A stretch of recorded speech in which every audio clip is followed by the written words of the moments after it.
Am I audible? Yes, ma'am. Okay. Good morning.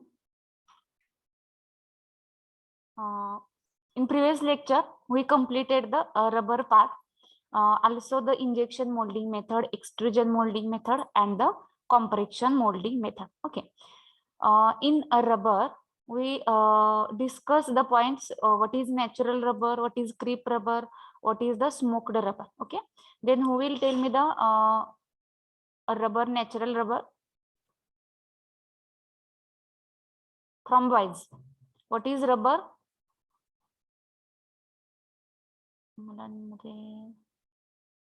D40 Suhas Mari. Are you there, Suhas? Hello. Yes, ma'am. What is rubber? Yes. Okay. Can you tell what is rubber? Okay. The elastic polymeric substance made from latex of tropical plant or synthetically. Okay. Natural rubber आपण natural.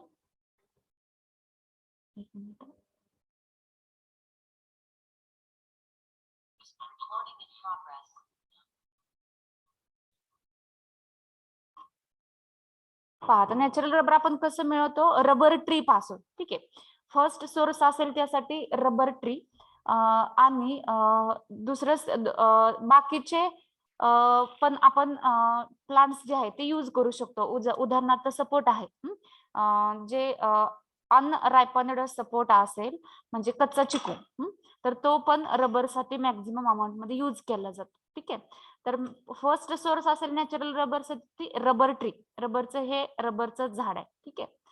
तर परत यामध्ये हे naturally झालं. आपण याच्यामध्ये अजून काय सांगितलं की हा त्याचा काय आहे स्ट्रक्चरल फॉर्म्युला आहे की त्यामध्ये एक हा स्मॉल मोनोमर असेल, परत त्या मोनोमरला अनदर मोनोमर जॉईन झालाय, अनदर मोनोमर, अशी एक पॉलिमरची चेन तयार झालेली आहे. म्हणूनच आपण याला काय म्हणत आहोत? रबर हा काय एक पॉलिमर आहे की नाही. नंतर याच्यामध्ये आपण सांगितलं की हे कसं मिळवतो आपण, रबर वगैरे टॅपिंग प्रोसेसने मिळवते. नंतर याच्यामध्ये परत क्रीप रबर आहे, स्मोक्ड रबर, नॅचरल रबरचे हे दोन टाइप्स असतील. नंतर त्यापुढे आपल्याला नेक्स्ट पॉईंट स्टडी करायचा आहे vulcanization process. Okay. So what is vulcanization process? Vulcanization process मध्ये आपण काय करतो, तर जो आपला रबर आहे तो सल्फर सोबत त्याची रिएक्शन बनवतो. आता का बनवणार आहे ते आपण हे डिटेल स्टडी करू. ठीक आहे. तर व्हल्कनायझेशन आता ज्या रबर आहेत, ठीक आहे, त्या रबरच्या प्रॉपर्टी आपल्याला इन्क्रीज करायच्या असतील, म्हणजे त्याचे फिजिकल प्रॉपर्टीज असतील किंवा त्याच्या काही केमिकल प्रॉपर्टीज असतील, त्याचा टफनेस असेल, स्ट्रॉंगनेस असेल, तर तो हा बोला. स्लाइड हा आता पहा झाली. ठीक आहे. आता व्हल्कनायझेशन ही प्रोसेस आपल्याला रबर सोबत कॅरीड आउट करायची आहे. मग कशासाठी करतो आपण? तर आपली जी रबर आहे नॅचरल रबर, त्याचा टफनेस, स्ट्रॉंगनेस, त्याची इलॅस्टिसिटी इन्क्रीज व्हावी म्हणून त्याला आपण काय करतो? सल्फरला सब्जेक्ट करतो. ठीक आहे. सल्फरला सब्जेक्ट करतो म्हणजे सल्फर सोबत त्याची रिएक्शन घडवून आणतो. ठीक आहे. The physical properties of the rubber can be improved by heating it with the vulcanizing agent. Vulcanizing agent सोबत त्याला हिट करायचं. मग कोणतं व्हल्कनायझिंग एजंट आपण मॅक्झिमम यूज करतो? तर सल्फर यूज करतो. ठीक आहे. सल्फर पावडर कॉमा पेरॉक्साइड पण यूज करू शकतो. त्यामध्ये बेन्झाइल पेरॉक्साइड आहे, डायक्युमिल पेरॉक्साइड आहे आणि झिंक पेरॉक्साइड आहेत. हे एक्झाम्पल्स आहेत. पेरॉक्साइड मध्ये मॅक्झिमम आपण सल्फरच यूज करतो. ठीक आहे. आता ही जी प्रोसेस आहे, it is a process of increasing elasticity while decreasing the plasticity of material. एखादं रबर आहे, त्या रबरची आपल्याला इलॅस्टिसिटी इन्क्रीज करण्यासाठी ही मेथड आपण यूज करतो, व्हल्कनायझेशनची मेथड.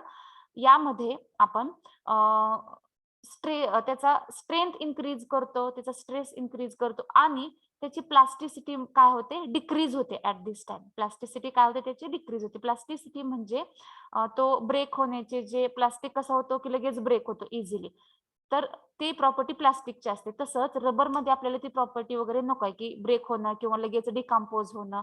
म्हणजेच इलॅस्टिसिटी इन्क्रीज केली तर ऑब्व्हियसली त्याची प्लास्टिसिटी त्या रबरची डिक्रीज होते व्हल्कनायझेशन मध्ये. ठीक आहे. आता आपण रिएक्शन पाहूया. ठीक आहे. व्हल्कनायझेशन मध्ये काय केलं जातं? Sulphur react both at the double bonds. इथं पहा, हे डबल बॉन्ड्स आहेत नॅचरल रबर मध्ये. तर या डबल बॉन्ड वरती इथं सल्फर रिॲक्ट होतो. ओके, नेहमी रिॲक्शन कुठे होते? डबल ट्रिपल बॉन्डला होते. जर डबल ट्रिपल बॉन्ड नसतील तर जे साइडचे हायड्रोजन आहेत तिथे अटॅक होतो. ठीक आहे, आता इथे डबल बॉन्ड आहेत, इथं डबल बॉन्ड ब्रेक होतो आणि तिथं इथं तुम्हाला दोन सल्फर अटॅच झालेले दिसतात. Sulphur react both at the double bonds and at allylic hydrogen atom. आता ॲलिलिक हायड्रोजन ॲटम म्हणजे तुमचा कार्बन कार्बन डबल बॉन्ड आहे. ठीक आहे, त्याच्या शेजारचा जो कार्बन असेल त्याचे जे हायड्रोजन ॲटम्स असतात त्याला ॲलिलिक असं म्हटलं जातं. ओके, तर इथं तुम्हाला डायग्राम मध्ये दिसते पहा, हा CH2 बॉन्ड CH, इथं CH3 आहे, हा CH. आता इथला जो डबल बॉन्ड आहे तो ब्रेक झाला आणि तो बॉन्ड इथला ब्रेक होऊन त्याचे बॉन्ड खाली दिसते. ठीक आहे, सेम तसाच खाली एक मॉलिक्यूल आहे, इथला डबल बॉन्ड ब्रेक होऊन तिथं हा सल्फर जॉईन झाला आणि परत हे सल्फर परत एकमेकांमध्ये परत अटॅच झाले. ओके, इंट्रा बॉन्ड पण इथं फॉर्म झालेला. हे फक्त एक मॉलिक्यूल झाला, इथून इकडचा एक, इथून इकड साईडचा एक. आता तसा सेम इथून या साईडचा दुसरा आहे म्हणून इथं असं दाखवले हॅश. इथून हा दुसरा असेल, सेम इथं डबल बॉन्ड आहे, इथला डबल बॉन्ड ब्रेक होऊन हा सिंगल बॉन्ड इथं मिळाला. सेम खालचा इथला डबल बॉन्ड, हा सिंगल बॉन्ड इथं येईल आणि त्या सिंगल बॉन्ड मध्ये सल्फर काय होईल? जॉईन होईल. ठीक आहे, तर दिस इज द व्हल्कनाइज्ड रबर. हे असेल तुमचे सिंपल नॅचरल रबर. इथला डबल बॉन्ड ब्रेक होऊन त्याला सल्फर आहे, वर आणि खाली पण आपण सल्फर दाखवले इथं. तर आता इथं दोन सल्फरचे ऍटम दिसत आहेत, जॉईन झालेले आहेत, म्हणजे हे प्रोसेस मधून जो रबर आपल्याला मिळालेला आहे त्या रबरला आपण व्हल्कनाइज्ड रबर असं म्हणायचं. ठीक आहे, आता इथं पहा, द रिॲक्टिव्ह साइट, ओके, म्हणजेच क्युअर साइट्स असतील. Okay, are allylic hydrogen atom. Reactive site कोणती असते रबर मध्ये? तर ॲलिलिक हायड्रोजन ॲटमची साइट असते. ॲलिलिक म्हणजे डबल बॉन्डच्या शेजारचा hydrogen. These CH bonds are adjacent to carbon carbon double bond. Okay, allylic म्हणजे काय? तर कार्बनला जो हायड्रोजन असेल are adjacent to carbon carbon double bond. Allylic कशाला म्हणायचं?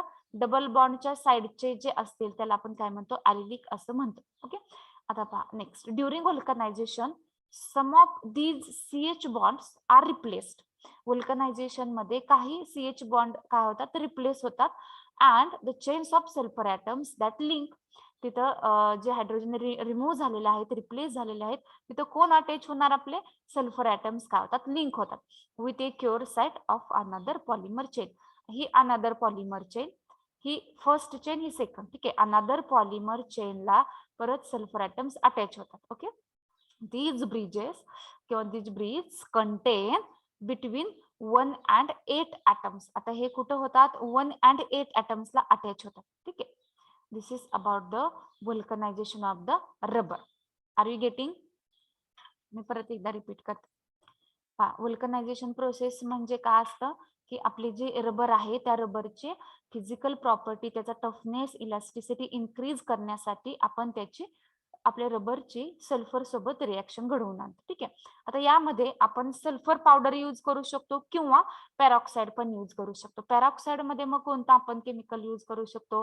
बेन्झाइल पॅरॉक्साइड आहे, डायक्युमिल पॅरॉक्साइड आहे आणि झिंक पॅरॉक्साइड. ओके, आता ही व्हल्कनायझेशनची प्रोसेस म्हणजे काय असेल? तर it is a process for increasing the elasticity while decreasing the plasticity of material. In this structure of the natural rubber, the sulfur react both at the double bonds. Okay, जे both double bonds आहेत त्या both double बॉन्ड्सला हा sulphur react होतो. The reactive sites that is cure sites are allylic hydrogen atom. यामध्ये या natural rubber मध्ये reactive site कोणती असेल? तर ॲलिलिक हायड्रोजन ॲटम्स असतात. ॲलिलिक हायड्रोजन ॲटम्स म्हणजे काय?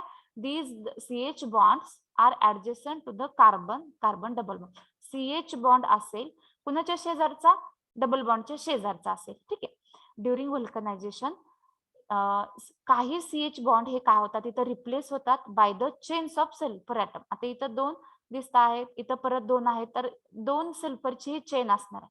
आता ही सल्फरची चेन फर्स्ट आपला नॅचरल रबरच्या पॉलिमरची चेन असेल, त्या पॉलिमरच्या चेनला सेकंड पॉलिमरची चेन अटॅच होते with the help of this sulphur chain. पहा, वरची पॉलिमरची जी नॅचरल रबरची चेन आहे आणि खाली एक आहे, तर हे दोघांमध्ये बॉन्डिंग कुणामुळे झाले तर ह्या छोट्याशा सल्फरच्या चेनमुळे झालेलं आहे. ठीक आहे.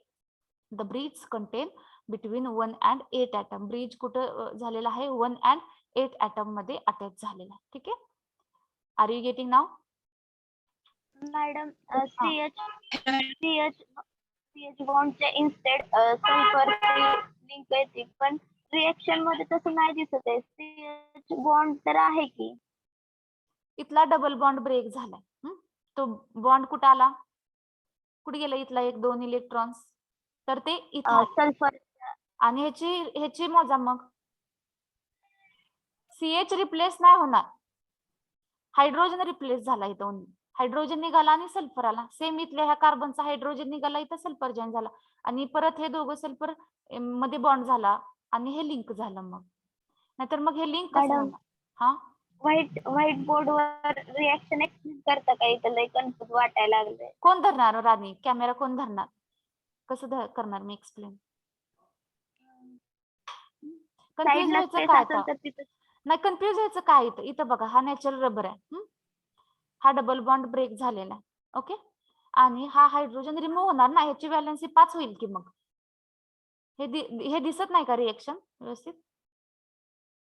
थोडं मोबाईल झूम करा की तुमचा. खूप सोपं आहे हे. तर तिथं फक्त हायड्रोजन निघाला आणि तिथं सल्फर जॉईन झाल्यात. कन्फ्युज होण्यासारखं काहीच नाही. Yes ma'am. बाकीच्या विद्यार्थ्यांना समजतंय का? Hello madam. हा, बोला. मॅडम, माझं इंटरनेट नसल्यामुळे मी आता जॉईन झाले. जरा रिपीट करता का? म्हणजे फास्ट मध्ये करा. होय. Vulcanization is a process in which the rubber is subjected with the sulfur. Okay. आता सल्फर आपण यूज करू शकतो. त्या व्यतिरिक्त आपण कोणते केमिकल यूज करू शकतो? तर पेरॉक्साइड आहे, त्यामध्ये बेंझाइल पेरॉक्साइड आहे, डायक्युमिल पेरॉक्साइड आहे, झिंक पेरॉक्साइड आहे. ठीक आहे. तर आता आपण सल्फर मॅक्झिमम यूज करतो बघ. यामध्ये तुमचा नॅचरल रबर, जर हे तुम्हाला स्ट्रक्चर लिहिता आलं तर ही ते लिहिता येईल आणि हे समजेल. हे बघून घ्या व्यवस्थित, कुठं डबल बॉन्ड आहे वगैरे. तर मी काय सांगते ते व्यवस्थित ऐका. ही एक चेन आहे, त्याच्या खाली सेम दुसरी चेन असेल. इथला डबल बॉन्ड ब्रेक होणार आहे. डबल बॉन्ड ब्रेक झाला तर त्याचे इलेक्ट्रॉन्स इथं येतील. आता त्याची व्हॅलन्सी किती होईल? मग जर आता इथं सल्फर जोडायचं तर 5 होईल. ठीक आहे. आता एक हायड्रोजन रिप्लेस होऊन तिथं सल्फर अटॅच झालेला आहे इथं. आता इथल्या कार्बनची इथं फक्त सल्फर अटॅच झालाय. सेम तसंच खालच्या चेनला इथला डबल बॉन्ड ब्रेक होऊन इथं सल्फर अटॅच झाले. आता या सल्फर कडे फ्री इलेक्ट्रॉन्स असतात, त्यामुळे त्यामध्ये कोव्हलंट बॉन्ड तयार होतो. अशाच पद्धतीने खाली पण सल्फरची चेन अटॅच होते, वरती पण सल्फर अटॅच होतो आणि हा असा रबरचं स्ट्रक्चर तयार होतं. इथं फक्त 2 चेन दाखवलेले, अशा इकडं पुढं कंटिन्यू आहेत. कशावरून ओळखायचं? तर इथं साईडला बॉन्ड्स आहेत. नवीन कोण जॉईन झालेलं त्यांना समजलं का आता? Yes ma'am. इथं फक्त सल्फरचे ॲटम रबर मध्ये ऍड झालेले आहेत. सेम असंच पुढं असेल कंटिन्यू स्ट्रक्चर, राईट हँड साईडला पण सेम असेल. सुगंधी, समजलं का? पण अजून पण कन्फ्युज मध्ये नाही समजलं मॅडम. समजलं ना? इथं फक्त लक्षात ठेवायचं की डबल बॉन्ड ब्रेक झाला हो आणि समजलं. त्यामध्ये सल्फरचे ॲटम फक्त ऍड झाले. सल्फर ॲटम ऍड झाले की त्या प्रोसेसला म्हणायचं व्हल्कनायझेशन. ओके. Okay ma'am. बाकीच्या मुलांना समजलं का? मुलं आहेत का? Yes, मुलांना madam. समजलंय का? Yes, ma'am. Boys? Yes, ma'am. Okay. Take down from madam फक्त vulcanization. कार्बनची काही करून 4 व्हॅलेन्सी बॉन्ड्स टू हे करायचे ना? 4 कधी ज्यावेळेस बॉन्ड नवीन अटॅच होत असेल, नवीन बॉन्ड फॉर्म होत असेल, त्यावेळेस फक्त कार्बनची व्हॅलन्सी 4 होते का पाहायची. 4 झाले तर ठीक, नसेल तर मग काहीतरी घोळ झाला म्हणायचं. ठीक आहे. Yes ma'am. 4 सॅटिस्फाय झाली पाहिजे त्याची. Write down the vulcanization. Heading टाका व्हल्कनायझेशन असं.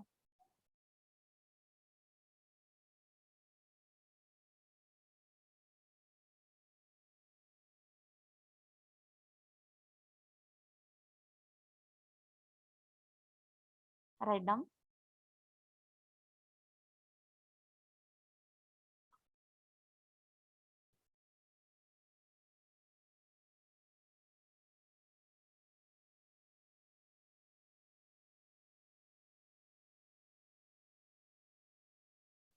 इथं पहा, इथं तुमचा डबल बॉन्ड आहे इथं. आता ह्या कार्बनची व्हॅलेन्सी मोजा मधला. किती ह्याची व्हॅलेन्सी? 4 डबल इथं बॉन्ड डबल बॉन्ड आहे. हा, इथं डबल बॉन्ड आहे, लक्षात ठेवा. आपण ॲलिलिक 4 कशाला आहे. सांगितलंय मी थोडं सांगते अगोदर एकदा. ॲलिलिक समजून सांगते. हा डबल बॉन्ड आहे. आता हा कार्बन त्यालाच डबल बॉन्ड आहे. त्याच्या शेजारचा म्हणजे हा ॲलिलिक. ओके. आता हा पण कार्बन कार्बन डबल बॉन्डाचा. याच्या शेजारचा ॲलिलिक हा पण ॲलिलिक आहे, हा पण ॲलिलिक आहे. ओके. आता वरती जर त्याला जॉईन व्हायचं असेल इथून तर इथं सल्फर जॉईन होईल, कारण हा पण ॲलिलिक आहे. ओके. इथून परत इथला हायड्रोजन निघून जातो, इथं वरती सल्फर जॉईन होतो. सेम तसंच खाली. आता ह्या चेनचं बघा, इथं डबल बॉन्ड आहे. आता इथं CH3 आहे, इथला हायड्रोजन निघून जाणार, इथं सल्फर जॉईन होऊ शकतो. इथं तर कंटिन्यू होणार आहे, इथं नाही जॉईन होणार. परत हा येस मॅम. इथला हायड्रोजन निघेल, हा पण ॲलिलिक आहे. डबल बॉन्डच्या शेजारचा ॲलिलिक असतो. इथं कार्बन कार्बन डबल बॉन्ड आहे, इथं पण कार्बन कार्बन डबल बॉन्ड असेल, त्याच्या शेजारचा म्हणजेच तुमचा हा काय असेल ॲलिलिक. आणि हे परत हे आपण पॉलिमरने जॉईन केलेलं आहे. ओके. म्हणजे इथं परत अजून सेम असा अनदर मॉलिक्यूल असेल. हे इथलं बॉन्डिंग आहे बघा, हे आणि हा एक मॉलिक्यूल दाखवलेला आहे, आणि ह्या दोघांमधील हे बॉन्डिंग आहे इथं दाखवलेलं. म्हणजे इथून इकडचा एक मॉलिक्यूल असेल रबरचा, इथून परत सेपरेट दुसरा असेल. ओके. सेम तसंच इथून आपण त्याला ब्रेक करू शकतो. इथून जर आपण अशी एक लाईन ओढली तर इथून इकडचा पार्ट हा एक मॉलिक्यूल झाला, इथून इकडचा राईट हँड साइडचा हे एक झाला. तसंच इकडं अजून असू शकतो, इकडं अजून असू शकतो. समजलं? ॲलिलिक म्हणजे डबल बॉन्डच्या शेजारचा. आता या कार्बनचे 4 झाले व्हॅलेन्स, हे 2, हा 3, हे एक 4. सेम ह्याचं पण मोजायचं, 2 हायड्रोजनला एक 3 आणि इथला एक 4. ओके. परत याचं पण मोजायचं, 1 2 आणि इथं CH एक असेल, 3 झाले, आणि या दोघांमधील एक 4. ओके. समजलं का आता व्यवस्थित स्ट्रक्चर? हॅलो. Yes ma'am. जास्त डिटेल सांगितलं की मग तुम्ही कन्फ्यूज होता. ठीक आहे. Write down वल्कनायझेशन.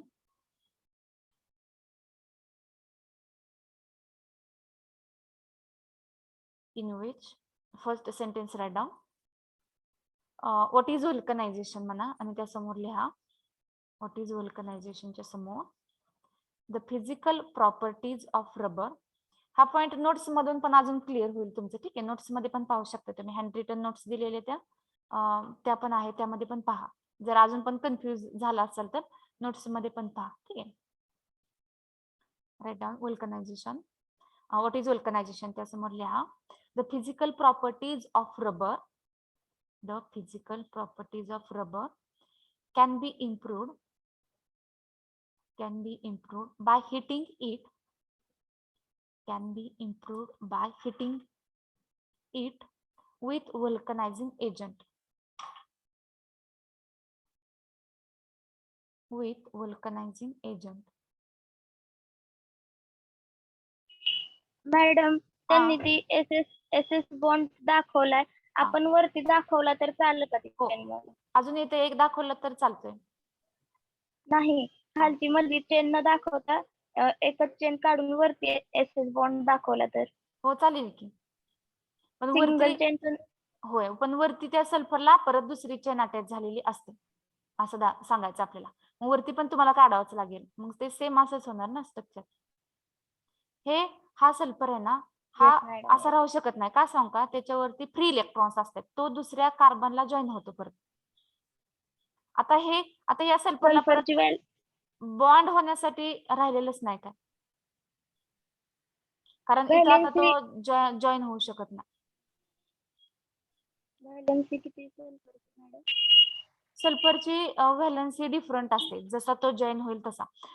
For example H2O8 मध्ये वेगळी असते, नंतर SO4 मध्ये H2SO4 मध्ये सल्फरची वेगळी असते. तर सल्फरची H2SO4 मध्ये त्याची -4 असते, म्हणजे 4 असते फॉर एक्झाम्पल. तर आता इथे S2 आहे ओनली, तर या सल्फरची व्हॅलेन्सी फक्त इथं 2 असेल. ठीक आहे. अजून त्याकडे फ्री इलेक्ट्रॉन्स असतात, पण स्टेबल कंपाऊंड हा असा प्रिपेअर करतो 2 बॉन्डचा. हे कार्बन, सल्फर वगैरे नायट्रोजन हे कार्बन एवढे असे स्टडी करायला सिंपल नाहीत.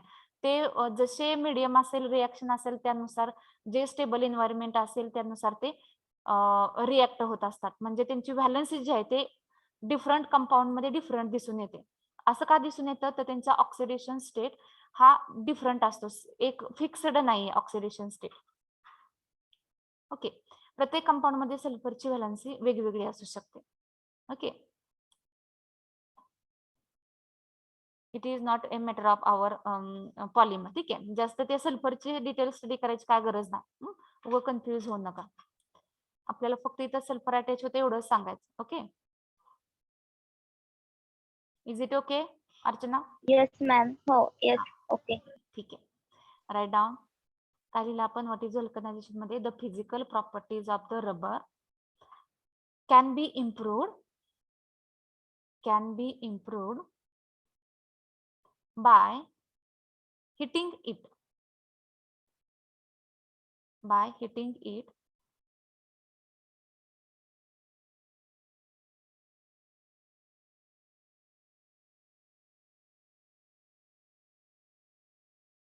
by hitting it with vulcanizing agent.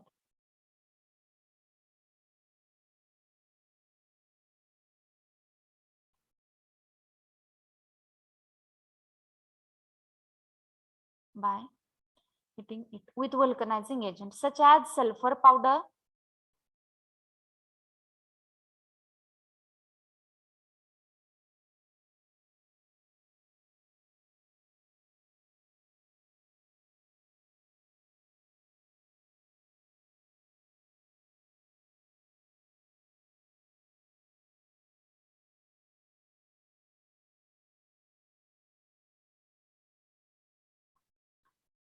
peroxide,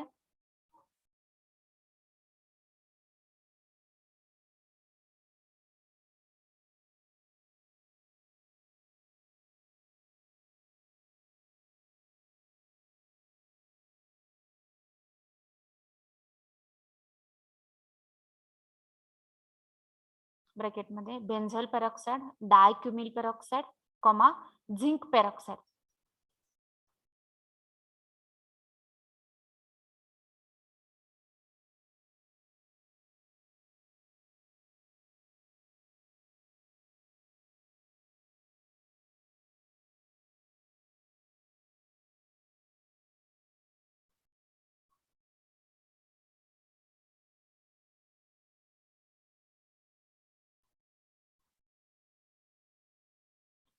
Bracket complete. Next, it is a process of increasing elasticity. It is a process of increasing elasticity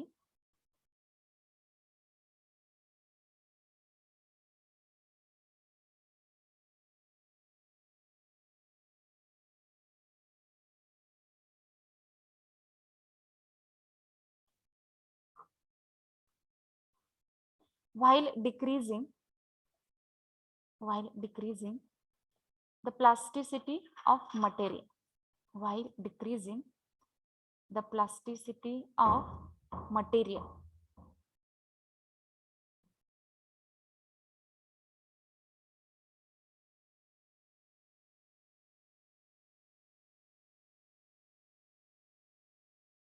Next, vulcanization.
Is it visible?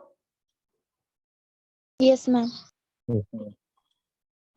आता वल्कनायझेशनच्या खाली आपण हे reaction आणि त्याचं explanation घेऊया. ठीक आहे, म्हणजे तुमचं क्लिअर होईल. तिथं व्यवस्थित दिसत नाही इमेज मध्ये डबल बॉन्ड वगैरे, तर मी ते हे रिएक्शन एक्सप्लेन करून सांगते वल्कनायझेशनची व्यवस्थित, आणि मग हेच लिहूया आपण नोट्स मध्ये.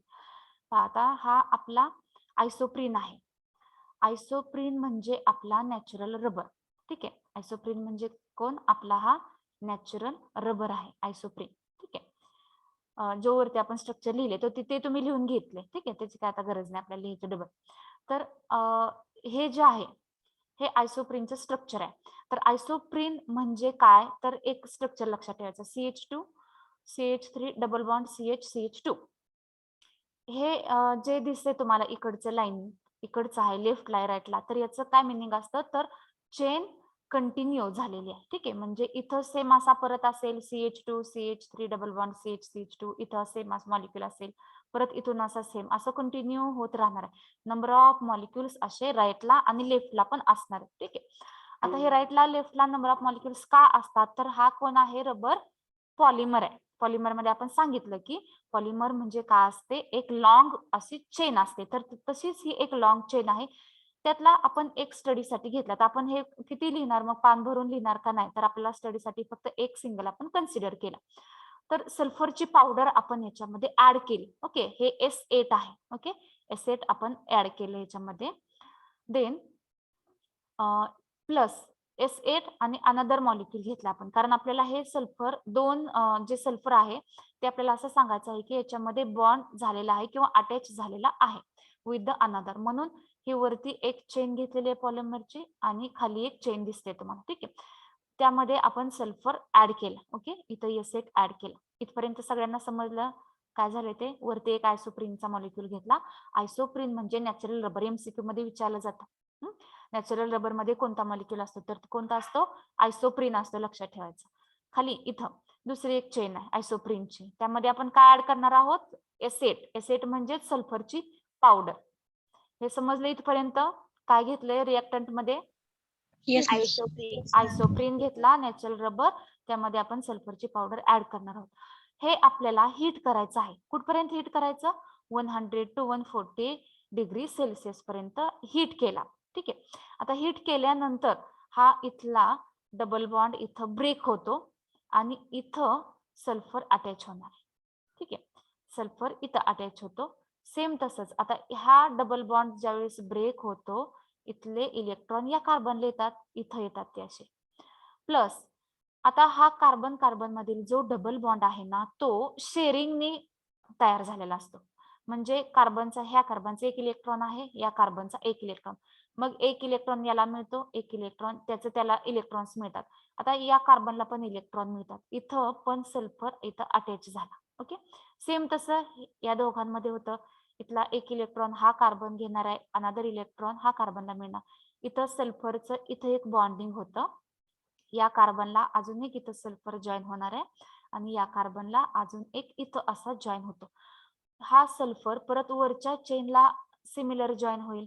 परत इथं जो सल्फर आहे परत तो अजून सेम अशा चेनला इथं खाली असं जॉईन होतो, परत हे खाली असं जॉईन होतं. ठीक आहे, इकडं पण असं जॉईन होतं. असं खूप मोठी अशी साखळी तयार होते, खूप मोठी चेन तयार होते. हे एवढंच नसतं. ठीक आहे, तर खूप मोठी ह्यूज तयार होणार, कारण हा रबर जो आहे हाय मॉलिक्युलर वेटचा असतो, म्हणजे खूप मोठ्या प्रमाणात हे बॉन्डिंग असं क्रिएट होतं. फक्त आपण एक स्टडीसाठी छोटा त्यातला भाग काढून तुकडा घेतलेला आहे समजून सांगण्यासाठी. ठीक आहे, आता इथं पहा हे बॉन्ड. डाऊट आहे, विचारू का? मला सुगंधी एक्सप्लेन करून देत जावं की मुलं भरपूर कन्फ्युज होतील असं. मी अजून एक्सप्लेन Sorry, करते ना, लास्टला विचारा की. नाही. बरं विचारा, काय विचारायचे? बाकीच्या मुलांना काय ऑब्जेक्शन नसते ना मधूनच विचारल्यानंतर? बाकीच्या मुलांचं आपण मत घेऊया सुगंधी. तुम्ही एक सुरुवातीला ते विचारा किंवा लास्टला तर विचारा किंवा मध्ये. बाकीची मुलं आहेत का? Yes madam. मला सांगा, असं मध्ये मध्ये क्वेश्चन विचार, तुम्हाला ऑब्जेक्शन होते का काय मध्येच एक्सप्लेन करताना? लिंक तुटते ना मॅडम. हा, सुगंधी लक्षात येते का तुमच्या? लिंक तुटते का? लास्टला विचारायचंय, लास्टला विचारायचंय. परत आता सुरुवातीपासून मुलांच्या एक तर लक्षात येत नसते ह्या रिएक्शन, कारण की ऑनलाईन मुळे काय समजणं झालं मुलांना. मला लक्षात येते ते. 2 वर्ष ऑनलाईन असल्यामुळे मुलांना मला माहिती आहे, मी शिकवते बरेच सगळेच टीचर जे शिकवतात त्यातलं 10 ते 5% फक्त मुलांच्या डोक्यात जाते माहिती आहे आम्हाला. आणि त्यातून बी तुम्ही तेवढं सुद्धा खूप महत्वाचं आहे त्यांच्या डोक्यात थोडं जरी गेलं ते सुद्धा महत्वाचं आहे. ऑफलाईन वेगळं असते, ऑनलाईन हे नुसतं एवढ्या छोट्या मोबाईल मध्ये बघून मुलांची कन्सेप्ट क्लिअर होणं खूप अवघड आहे. तुम्हाला लक्षात येते, माझ्या माहिती आहे तुमचं कॅप्चरिंग आहे, पण तुम्ही पण लगे बाकीच्यांना डिस्टर्ब होता, लिंक डिस्टर्ब होते त्यांच्या लक्षात आलेलं असतं थोडं मध्येच विचारता, तुम्ही विचारलेलं बी त्यांच्या लक्षात येत नाही, काय विचारताय तिथं त्यांना कळालेलं नसतं, मी सांगते ते विसरून जातात मुलं. ठीक आहे. Okay madam. Yes yes. हा, इथं पहा, हे मॉलिक्युल आयसोप्रीनचं आहे. नेहमी लक्षात ठेवायचं रिएक्शन कुठं घडते तर डबल बॉन्ड वरती घडते. ठीक आहे. तर हे बाकीचे जे ऍटम्स असतात ते कुठं काम करतात, कुठं अटॅक करतात तर डबल बॉन्ड वरती अटॅक करतात. तर हे एक डबल बॉन्ड असतो, एक डबल बॉन्ड म्हणजे 2 इलेक्ट्रॉन्स असतात. आता हा 2 इलेक्ट्रॉन कुणाचे असते, एकट्या ह्या कार्बनचे नसतात किंवा एकट्या या कार्बनचे नसतात, दोघांनी शेअरिंगने तो बॉन्ड तयार केलेला असतो. तर बॉन्ड ज्यावेळेस ब्रेक होतो तर एक इलेक्ट्रॉन याला मिळतो, कारण की एक बॉन्ड म्हणजे 2 इलेक्ट्रॉन असतात, म्हणजे याचा एक इलेक्ट्रॉन याचा एक इलेक्ट्रॉन याला मिळाला. ओके, एक इलेक्ट्रॉन याला मिळाला, ह्याचा इलेक्ट्रॉन ह्याने घेतला, याचा इलेक्ट्रॉन याने घेतला. ठीक आहे. आता या इलेक्ट्रॉन जो आहे तो त्यावरती आपला सल्फर लगेच अटॅच होतो, कारण की बॉन्डिंग साठी इलेक्ट्रॉन गरजेचे असतात. कार्बन कडे एक इलेक्ट्रॉन असतो, सल्फर कडे पण बॉन्डिंग साठी इलेक्ट्रॉन भरपूर असतात. तो पण बॉन्ड तयार करण्यासाठी एक इलेक्ट्रॉन देणार आहे ऑब्विसली, कारण एका इलेक्ट्रॉन वरती बॉन्ड तर तयार होणार नाही, कारण इथे एक बॉन्ड दिसतोय, कार्बन सल्फर मध्ये एक बॉन्ड आहे. सल्फर एक इलेक्ट्रॉन त्याचा इन्व्हेस्ट करतो, कार्बन एक इन्व्हेस्ट करतो, दोघांचं मिळून इथं एक बॉन्ड तयार होतो. ठीक आहे. आता एक आहे ह्या कार्बनचा मिटला, सल्फरला तो जॉईन झाला, सल्फर मध्ये बॉन्ड. आता ह्या कार्बनचं पाहूया. हा कार्बन जो आहे आता त्याचं जे बॉन्डिंग आहे ते खाली होत नसते, लक्षात ठेवायचं, कारण की एका साइडला झालं की आता ते रिएक्शन बॅलन्स होण्यासाठी याच्यामध्ये स्टिरिओ आयसोमर्स पाहिले असतील तुम्ही, डिटेल तुम्हाला 12वीला आहे का नाही काय माहिती, पण एक लक्षात ठेवायचं की हे स्ट्रक्चर बॅलन्स होण्यासाठी लेफ्ट हँड साइडला पण बॉन्डिंग होतं, राईट हँड साइडला पण, कारण जो आपलं स्ट्रक्चर आहे ते पूर्ण बाजूने असणार आहे, चारही डायरेक्शनला होणार आहे, फक्त हे खाली डाऊनवर्ड डायरेक्शनलाच बॉन्ड तयार होत नाही. आता इथंच झालं की हे बॉन्डिंग ह्या साइडला झुकलं गेलं. ठीक आहे. तर परत बॅलन्स होण्यासाठी नॅचरली होतात ह्या गोष्टी, तर इथं होतं हे बॉन्ड, कारण इथं वरती एक आता मॉलिक्यूल अटॅच होतो, म्हणून हे बॉन्ड इकडं सल्फरचे इलेक्ट्रॉन्स जे आहेत ह्या कार्बनचे इलेक्ट्रॉन इकडच्या अटॅच केले जातात, इकडे सल्फरचा अटॅम लगेच अटॅच होतो. इथं एक बॉन्ड होतं, परत वरती सेम असं बॉन्ड होऊन अनदर मॉलिक्यूल अटॅच होतो. ठीक आहे. परत इथं ह्या कार्बनचा इथं होणार आहे, परत सेम तसंच होतं, जसं वर झालं तसं ह्या कार्बन कार्बन मध्ये डबल बॉन्ड ब्रेक झाला, परत इलेक्ट्रॉन इथं एक अटॅच झाला आणि इथं एक सल्फर जॉईन झाला. ठीक आहे.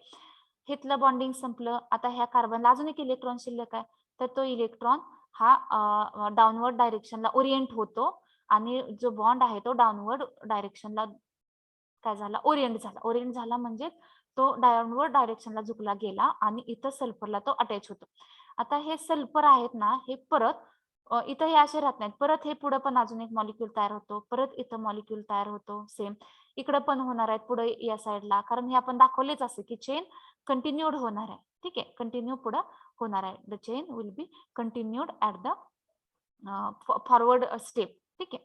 हे हिटिंग केलेलं आहे आपण 100 to 140 डिग्री सेल.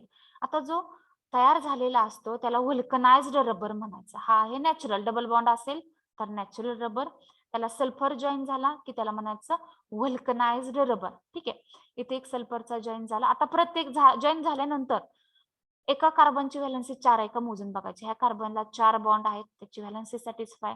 हा कार्बन आहे त्याला जॉईन झालेला आहे 4 बॉन्ड, त्याची पण सॅटिस्फाय. हे 3 दिसतात, 1 2 3, आणि प्लस ह्या कार्बन हायड्रोजन मध्ये पण बॉन्ड असतो.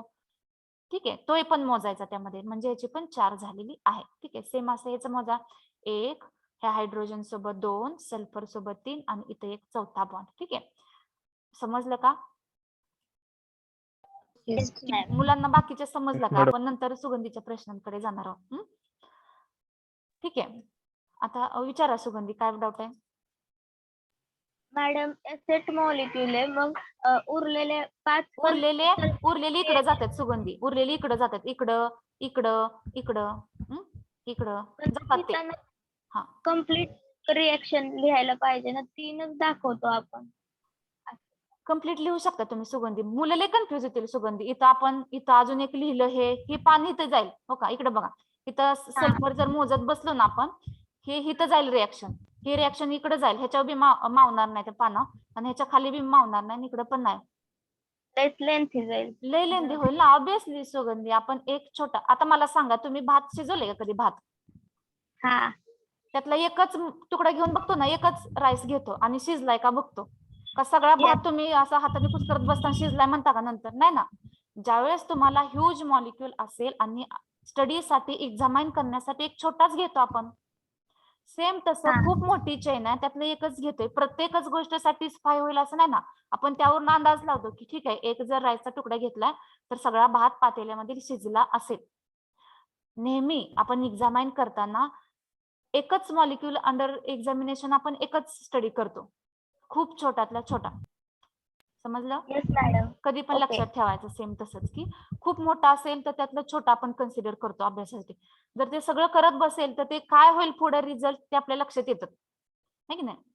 त्यामुळे हे सल्फर मोजत बसायचे नाहीत की 8 कुठे गेले, हे जाणार आहेत पुढे, इकडच्या मॉलिक्यूल अटॅच होणार, इकडच्या मॉलिक्यूल अटॅच होणार, हे आपण दाखवले. असं जर दाखवलं नसतं आपण हे पुढं, हे दाखवलं याचा अर्थ हे पुढे जॉईन होणार आहे, होतातच फिक्स. आपण इथं जर CH3 लिहिलं असतं तर मग S8 कुठे गेले हा प्रश्न होता. हे पुढे जॉईन झालेले आहेत, याचा अर्थ हे 8 राहिलेले जे 6 आहेत हे इकडच्या मॉलिक्यूलला जॉईन होतात ऑब्विसली. ठीक आहे, क्लिअर्ड. ओके. आता याच्या खाली पहा,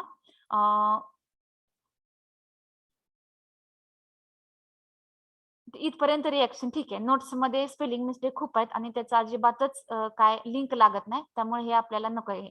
इथपर्यंत हिटिंग वगैरे आपण त्याच्या खाली लिहूया. ठीक आहे. आता हे व्हल्कनायझेशन केलेले रबर कोणते? फॉर एक्झाम्पल टायरची वायर जी आहे ती, आपले 2 व्हीलरचे टायर्स असतील, 4 व्हीलर्स असतील, ट्रॅक्टर्स असतील, ते टायर जर तुम्ही ब्रेक झालेला वगैरे पाहिला किंवा जर त्याला बर्न केलेलं पाहिलं असेल तर त्याचे इनकम्प्लीट बर्निंग मध्ये जर तुम्ही पाहिलं तर त्या टायर्स मध्ये फक्त रबर नसते तर त्यामध्ये वायर असते. पाहिले का सगळ्यांनी? येस टायर मध्ये मॅडम. वायर असतात. ठीक आहे, तर त्या टायर ma'am. मधील जी वायर असते ते जे व्हल्कनाइज्ड रबरची वायर असते, तर त्यामध्ये टायरची वायर बनवण्यासाठी आपल्याला किती अमाऊंट मध्ये सल्फर ऍड करावा लागतो नॅचरल रबर मध्ये? तर 3 to 5% मध्ये सल्फर आपल्याला ऍड करायचं. ठीक आहे. नंतर बॅटरी केसच्या जे रबर्स असतात, रबर असेल बॅटरी केस रबर, तर त्यामध्ये 30% आपल्याला सल्फर ऍड करावा लागतो. ठीक आहे, हे पण आपण आपल्या नोटबुक मध्ये लिहिणार आहोत की ते PPT मध्ये नाहीत 2 पॉईंट. ठीक आहे. तर रबरचा जो स्टिफनेस असेल, it depends on the amount of sulphur added. Okay, रबरचा जो किती आपण इलॅस्टिसिटी यूज करणार आहे, त्याचा स्ट्रॉंगनेस किती प्रमाणामध्ये यूज करणार आहोत, त्यावरून सल्फरची अमाऊंट आपण फाइंड आउट करतो आपल्याला जसं पाहिजे. टायर वायर मध्ये 3 ते 5% सल्फर आपण ऍड करतो, बॅटरी केस रबर मध्ये 30% सल्फर आपण ऍड करतो. ठीक आहे. आता ह्याचे ऍडव्हान्टेजेस काय असतात ह्या व्हल्कनायझेशनचे? तर या व्हल्कनायझेशन प्रोसेसमुळे आपल्या रबरची टेन्साईल स्ट्रेन इन्क्रीज होतो. स्ट्रेस आणि स्ट्रेन हे वेगळे दोन्ही. फिजिक्स मध्ये तुम्हाला रबर थोडा होता बहुतेक, टेन्साईल स्ट्रेन होते आय थिंक स्टडी, है की नाही? ट्वेल्थ पण झालाय. हा, 12th ला. स्ट्रेस हा परमनंट नसतो, स्ट्रेन परमनंट असतो. ओके. तर इथे स्पेलिंग चुकले बघा, tensile. Water absorbing capacity is low.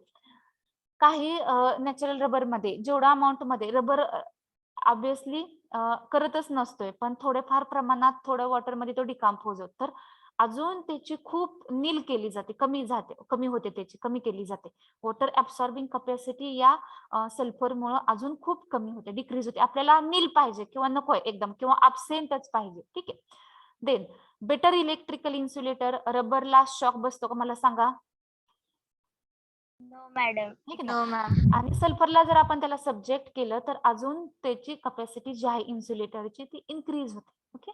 Resistant to organic solvent. Organic सॉल्व्हंटला पण ते रेजिस्ट करतं. रबरवरती आपलं ऑर्गॅनिक केमिकल जर एखादं आपल्याकडून बाय मिस्टेकली जर पोर झालं, पुट झालं, तर ते पण ते काय होतं तर रेजिस्ट करतं लगेच केमिकलला.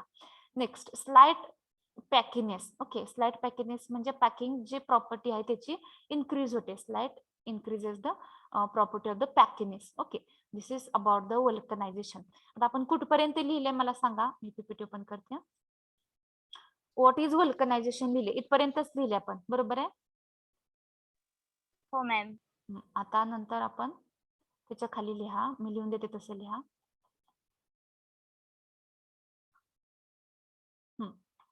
Write down.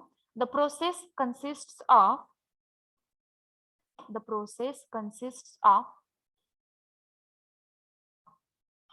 heating the raw rubber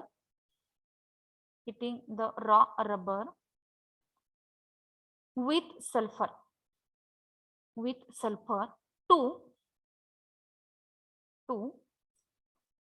100 to 140 degrees Celsius. 100 to 140 degrees Celsius.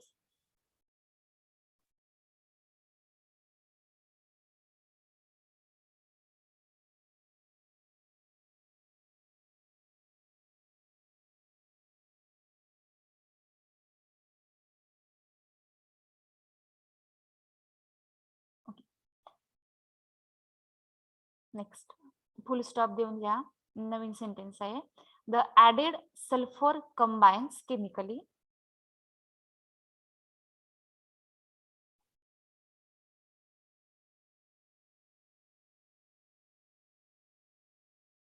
the added sulfur combines chemically at the double bond. At the double bond.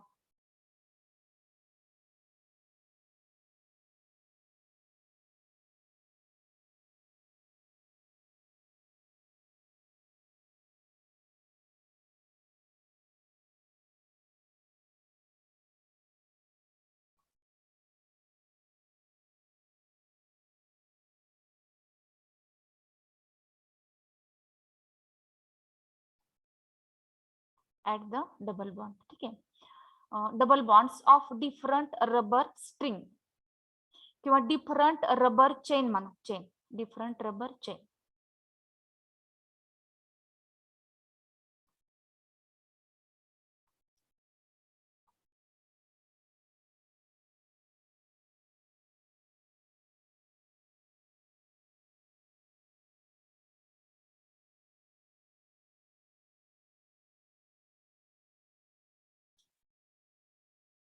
Okay, is it over? Yes. Okay, take down the reaction. हा, reaction लिहून घ्या. व्यवस्थित लिहा हे double bond आणि परत इथं तुम्हाला ते जॉईन करायचं. इथे एक सल्फर दाखवायचा आहे, इथं खाली एक दाखवायचा आहे, इथे एक, इथं 3 गेले. राहिले किती शिल्लक? हे 8 आहेत. 8 मधील 3 गेले. 5.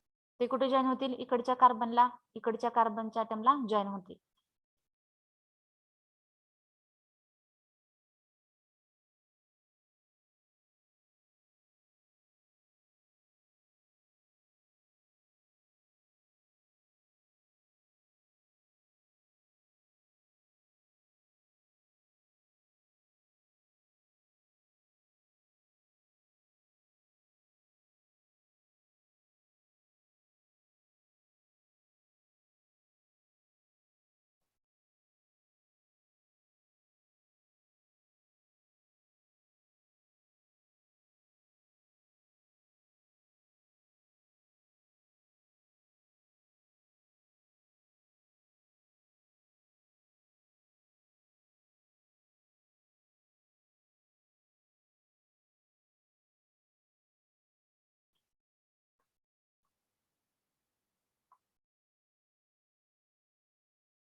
झाली का reaction? Yes ma'am. Yes ma'am. Okay. त्याच्या खाली लिहा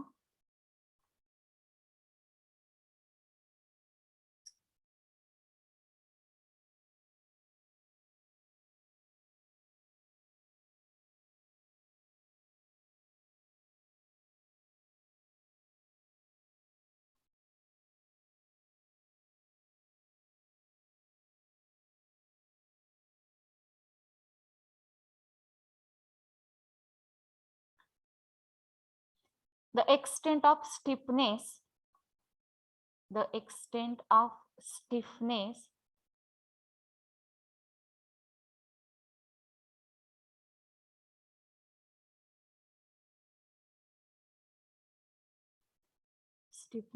is depends on amount of sulfur added. It depends on amount of sulfur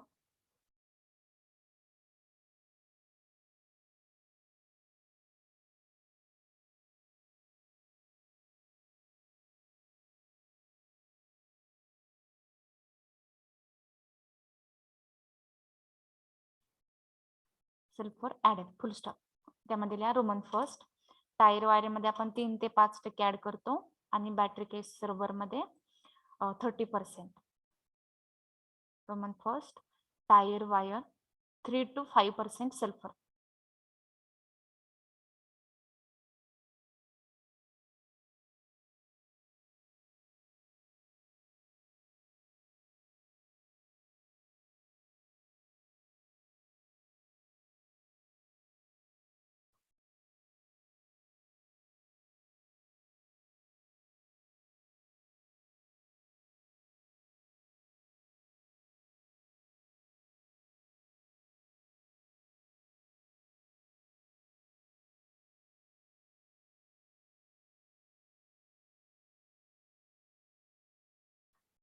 Roman second battery case rubber 30%.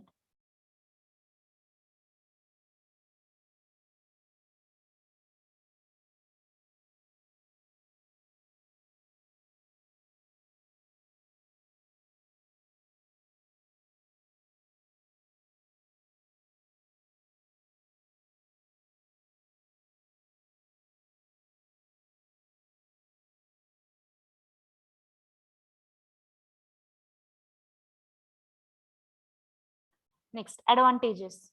कशाचे ऍडव्हान्टेजेस आहेत? वल्कनायझेशन प्रोसेसचे. ऍडव्हान्टेजेस ऑफ वल्कनायझेशन असं लिहिलं तरी चालेल.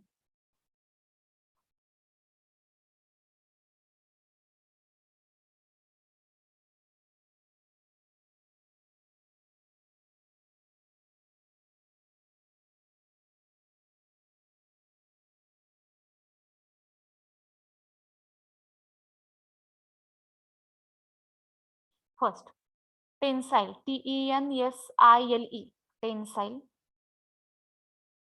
Strain increases.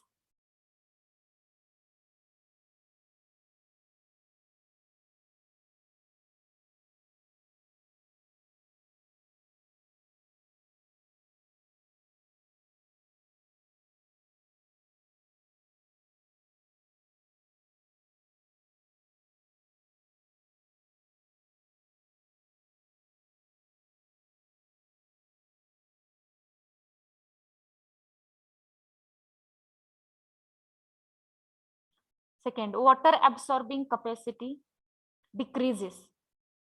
Water absorbing capacity decreases.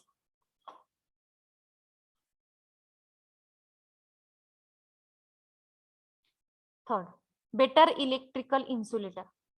Better electrical insulator.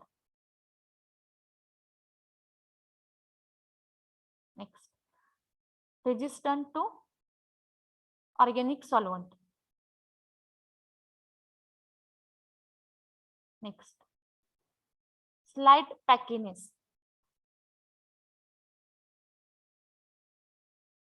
ते नका लिहू, 4च लिहा. It is sufficient.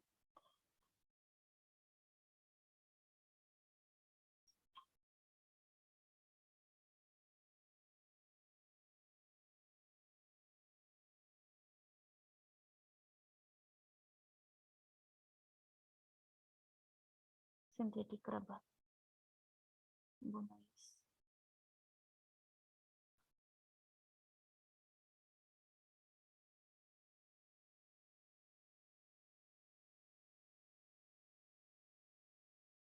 आहेत व्यवस्थित. ठीक आहे, ते लिहून झालं ना सगळ्यांचं advantages. Yes okay, next to the rubber.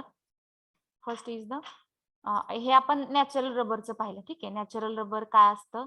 Natural rubber ते type for example creepy rubber आहे, स्मोक्ड रबर आहेत. नंतर नॅचरल रबर हे त्याची इलॅस्टिसिटी आणि स्टिफनेस कमी असतो थोडा. तो इन्क्रीज करण्यासाठी आपण त्याला व्हल्कनायझेशनला सब्जेक्ट करतो. हे इथपर्यंत झालं. आता आपण नॅचरल बद्दल न पाहता आता पुढचा पॉइंट पाहत आहोत की सिंथेटिक रबर. ठीक आहे, आपण रबरचे 2 टाइप्स सांगितले सुरुवातीला. एक नॅचरल रबर असतो आणि दुसरा असतो सिंथेटिक. ठीक आहे, आता सिंथेटिक रबर काय असतो किंवा कसं तयार केलं जातं तर ह्याचे काही आपल्याला एक्झाम्पल पाहिजे. तर सिंथेटिक रबर मध्ये पहिला आपण स्टडी करणार आहोत SBR. ठीक आहे, सेकंड लेक्चर पण आपलंच असेल. मी इथं थोडं स्टॉप करते, एक 5 ते 7 मिनिटाचा ब्रेक देते, नंतर लगेच इमिजिएट जॉईन व्हा आफ्टर 5 to 6 minutes. ठीक आहे, 6-7 मिनिट पर्यंत तुम्ही जॉईन व्हा. Will stop here now.